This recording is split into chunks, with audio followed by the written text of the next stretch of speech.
Big news para sa mga unemployed. Angry Doc binanatan si Makagago at kanyang mga followers. Saan nga ba nagsimula ang beef na to? Tingin ko ito nang papalit kay Norman Mangusin ha. Nagsimula ito nung nagkomentary si Doc tungkol sa pagka-aresto kay Norman Mangusin. Sinabi ng mga netizens na kulang daw sa research at nakikisawsaw daw si Doc. Wala daw alam sa issue kaya dito nagsimula ng uminit. Every time may makakalaban ako, nilalabas yan. Ito palmangga ko sa'yo kasi wala silang makitang ibang dumi. Ang isip lang nila, nakasuhan to, masamang tao to.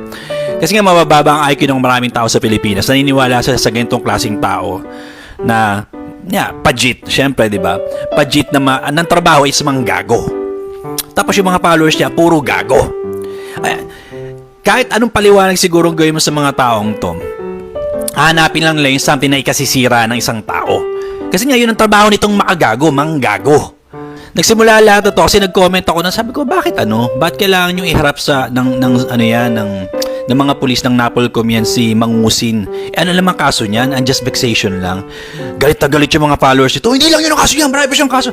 Yun ang nasa warrant, unjust vexation eh. Kailangan iharap sa pulis naman tayo, mga drug dealer, mga pusher, mga killers. Binablur na mukha siya hinarap para hiyain. Tangina, just because nauto nitong maagagong to yung Napolcom, at the same time, nauto niya yung grupo ni Manny Pacquiao. Totoo naman eh. Yun naman ang bottom line nito eh. Eto pa, napakaganda pati ng timing ng pagkahuli ng Mangusin. Sabi niyo, di-defend ko. Hindi ko nga kilala si Mangusin eh. Wala nga akong pakialam sa away nila. Ilang beses ko ba sabi, wala akong pakialam sa away nila. Pero yung timing, napahuli si Mangusin, tapos lumabas yung 18 Marines. That's what makes me question. At dito nagsimula ang away. At syempre napansin din agad ito ni MG. So, una sa lahat, doktor. Ewan ko lang kung tunay kang doktor, no? Pero sige na lang, kunwari na lang, doktor ka. Yung peking abogado nga, tinawag kong abogado, attorney, di ba? Sige, sabihin ko na lang, Dok, sa totoo lang, kulang ka sa research. Kaya, alam mo yon, maka-question tuloy, no? Yung pagiging doktor mo, kasi usually kayo, antindi nyo mag-research, antindi nyo mag-aral, no? Maka-question yan ngayon, di ba? Bilang ikaw ay isang public figure, ikaw mismo naglagay sa sarili mo sa shit na to. Walang may gusto niyan, ikaw. Ang problema dito, Dok, hindi lang yan ang na-exampulan ng gobyerno. Pati na rin ang YouTuber na si Vitaly. Tama? And how about yung mga hinuhuli ni Yorme sa Maynila? Same lang naman lahat yan eh. Hindi pa sila nahahatulan. Di ba? Ngunit, sila'y danger sa community.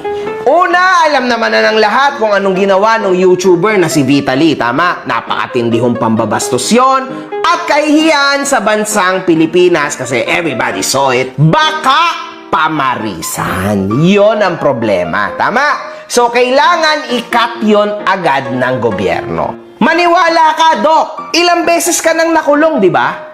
Ayan o, it's online everywhere. Ipinreskon ka ba? Hindi. Di ba? Hindi ka naman pinreskon eh. Kahit ngayon, makulong ka, hindi ka ipepreskon. Kasi hindi ka naman kasing sama ni Norman Mangusin. Ako ba? Kapag ba nakulong ako, ipepreskon ba ako? Baka naman hindi. Kasi hindi naman ako kasing sama ni Norman Mangusin ngayon. Dati, siguro, kung itinuloy ko yung laban ko noon, malamang, baka nga wala ng preskon, baka wala na ako dito. Ganon yun. May di namang na-press ko noon, oo. Di lang masyadong napansin. Ito kasing kay Norman, madaming reaksyon kasi nag-viral. At syempre, lumibat din si Doc. Ganito kagago yung followers ng isang makagago. Okay? Dok, tuspok ka na oh. Hilig mo kasi makisawsaw. Keyword din yan, makisawsaw. Man kasi yan, Dok. Alam mo muna ang pinagmulan. Ayan, research. Mag-research na. Ay, tangina. Sausaw, research. Yan ang keyword nila eh. As if naman tama yung research nila, no? As if naman napakaganda ng research na ginagawa ng mga tarantadong gagong to, no? Bobo, mag-research, same shit, no? Keyword, same. Alam mo, ang vocabulary ng mga followers, yung mga gagong followers na makagago na to is mag-research, makisawsaw, pulutan, bobo, tanga. Yun lang ang vocabulary nila, limited lang sa ganun. Sa ganung words. Alam nyo, simple lang naman yan eh. Gusto nyo si makagago, gagong-gago ka sa kanya kasi mga gago kayo. Gusto nyo i-follow yung isang makagago. Eh di follow nyo. Diba? Sabi niyo, ay kasi wala, di ka makasagot sa kanya, no? Anong kailangan ko sagutin sa kanya? Trabaho yung manggago. Pagtingin niya, kikita siya ng pera, manggagago siya. Mag-research ako, no? Magagawa ng allegation after allegation, magle-label lang maglabel, name calling, sa madaling salita, manggagago siya. Painit ang laban mukhang may bago tayong aabangan. Lailo muna tayo kay Norman Mangusin at antay tayo ng update sa kanya. Sabi, sarap naman ang ulam ng tao nagkaroon ng kaso. 3 beses kinasuhan. So, sa Pilipinas pala, pag kinasuhan ka, sa mata ng mga bobong followers ng isang makagago, Hindi rin nagpahuli si Food Genius, in-upload yung mga mugshot pictures nila.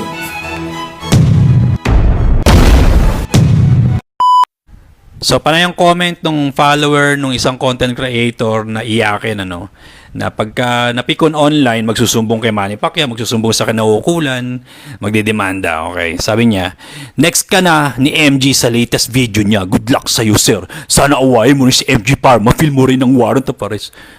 Sino? Who the fuck is makagago? Who the fuck is MG? At nag-post si MG na binlock na siya ni Doc Ron.